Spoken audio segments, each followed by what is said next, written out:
Perkenalkan, nama saya Wulan Maulani. Perkenalkan, nama saya Siti Nur Hasanah. Perkenalkan, nama saya Nazaika Ihwan Wahab. Kami dari kelas 12 IPA 5 akan menjelaskan mengenai gejala kuantum yang mencakup radiasi benda hitam, efek Compton, efek fotolistrik, dan sinar X dalam kehidupan sehari-hari.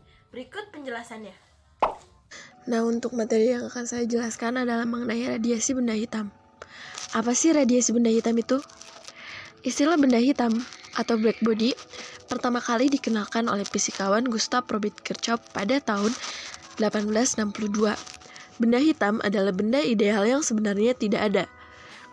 Karakteristik benda hitam dapat didekati dengan menggunakan ruang tertutup berongga yang diberi sebuah lubang kecil. Kemudian, yang kedua yaitu ada hukum Stephan-Boltzmann. Hukum Stephan-Boltzmann adalah energi yang dipancarkan atau diserap per satuan waktu per satuan luas dirumuskan sebagai berikut. Kemudian, energi yang dipancarkan atau diserap per satuan waktu per satuan luas dapat juga dirumuskan di mana E adalah laju perpindahan kalor atau banyak kalor per satuan waktu per satuan luas. E adalah emisivitas permukaan atau koefisien pancara serapan benda. T kecil adalah tetapan Stefan sama dengan 5,67 kali 10 pangkat 8 watt dikali M kuadrat dikali K min 4. T adalah suhu mutlak, P adalah daya pancar atau watt, A adalah luas permukaan benda atau M kuadrat. Nah, kemudian ada hukum pergeseran Wien. Hukum pergeseran Wien ditemukan oleh Wilhelm Wien pada tahun 1896. Hukum pergeseran Wien dapat menjelaskan fenomena logam yang dipanaskan hingga membara mula-mula akan tampak merah kemudian berwarna nyala hingga menjadi putih jika temperatur dinaikkan.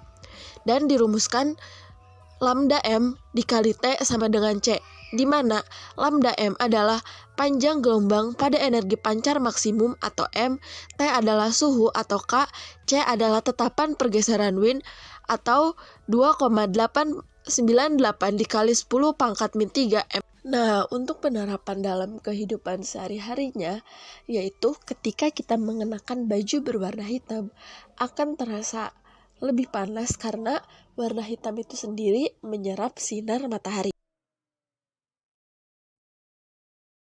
Nah, sekarang ada efek fotolistrik. Efek ini pertama kali ditemukan dan dijelaskan oleh Heinrich Hertz pada 1887. Mengamati kalau busur yang melompat antara dua elektroda yang terhubung ketegangan tinggi mencapai jarak yang lebih jauh saat diterangi dengan cahaya ultraviolet daripada saat dibiarkan dalam kegelapan. Efek fotolistrik ini adalah pengeluaran elektron dari suatu permukaan, biasanya logam ketika dikenai dan menyerap radiasi elektromagnetik seperti cahaya tampak dan radiasi ultraviolet yang berada di atas frekuensi ambang tergantung pada jenis permukaan. Aplikasi efek fotolistrik dalam kehidupan sehari-hari. Yang pertama ada panel surya.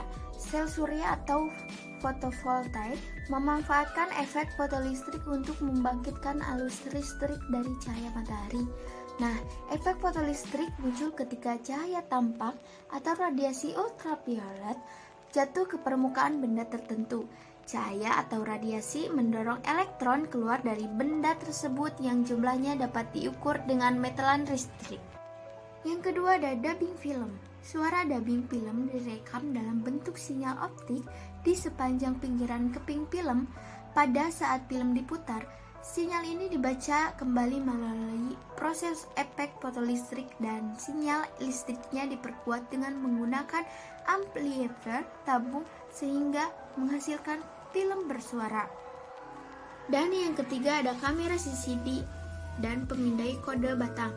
Kamera digital dengan resolusi hingga 12 megapiksel dan pemindai kode batang yang memanfaatkan efek fotolistrik internal dalam mengubah citra yang dikehendaki menjadi data-data elektronik yang selanjutnya dapat diproses oleh komputer. Kamera mengubah data-data dari lensa dengan proses efek fotolistrik sehingga dapat ditampilkan di monitor atau di layar ponsel kita. Efek Compton merupakan peristiwa terhamburnya sinar X atau foton saat menumbuk elektron dia menjadi foton terhambur dari elektron. Pada tahun 1932, efek Compton ini diungkapkan oleh ilmuwan yang bernama Compton melalui eksperimennya. Saat itu dia melakukan eksperimen penembakan sinar X yang dikeluarkan dari bahan radioaktif lempengan tipis. Hasil eksperimen tersebut menunjukkan kalau setelah keluar dari lempengan tersebut, gelombang elektromagnetik akan mengalami hamburan.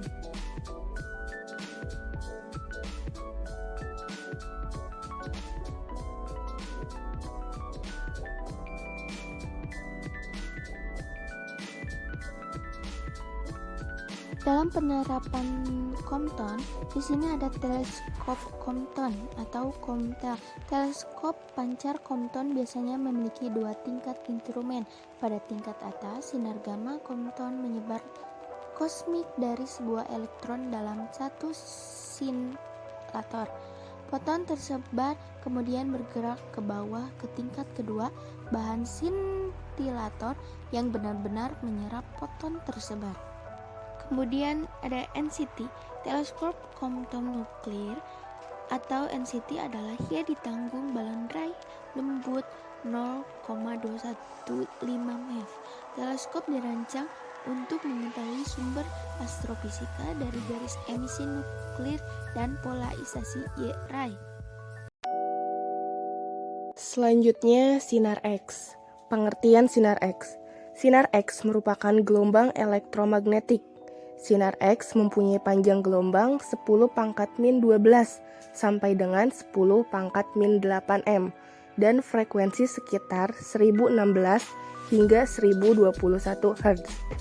Dapat menembus benda-benda lunak seperti daging dan kulit, namun tidak dapat menembus benda-benda keras seperti tulang, gigi, dan logam. Wilhelm Conrad Röntgen ialah fisikawan Jerman yang merupakan penerima pertama penghargaan Nobel dalam fisika pada tahun 1901 untuk penemuannya pada sinar X, yang menandai dimulainya zaman fisika modern dan merevolusi kedokteran diagnostik. Sifat-sifat sinar X diantaranya yang pertama, sinar X dipancarkan dari tempat yang paling kuat, tersinari oleh sinar katoda. Kedua, sinar X dapat menembus buku 1000 halaman, tetapi hampir seluruhnya terserap oleh timbal setebal 1,5 mm. Ketiga, pelat fotografi sensitif terhadap sinar X. 4. Ketika tangan terpapari sinar X di atas pelat fotografi, maka akan tergambar foto tulang tersebut pada pelat. 5. Lintasan sinar X tidak dibelokkan oleh medan magnet atau daya tembus, dan lintasan yang tidak terbelokkan oleh medan magnet merupakan sifat yang membuat sinar X berbeda dengan sinar katoda. Penerapan sinar X salah satunya di bidang kedokteran yakni sebagai radioterapi untuk membunuh sel-sel tumor dan kanker. Cukup sekian penjelasan dari kami. Mohon maaf bila ada kekurangan dan kesalahan saat berbicara. Terima kasih. Wabillahi taufiq wal hidayah. Wassalamualaikum warahmatullahi wabarakatuh.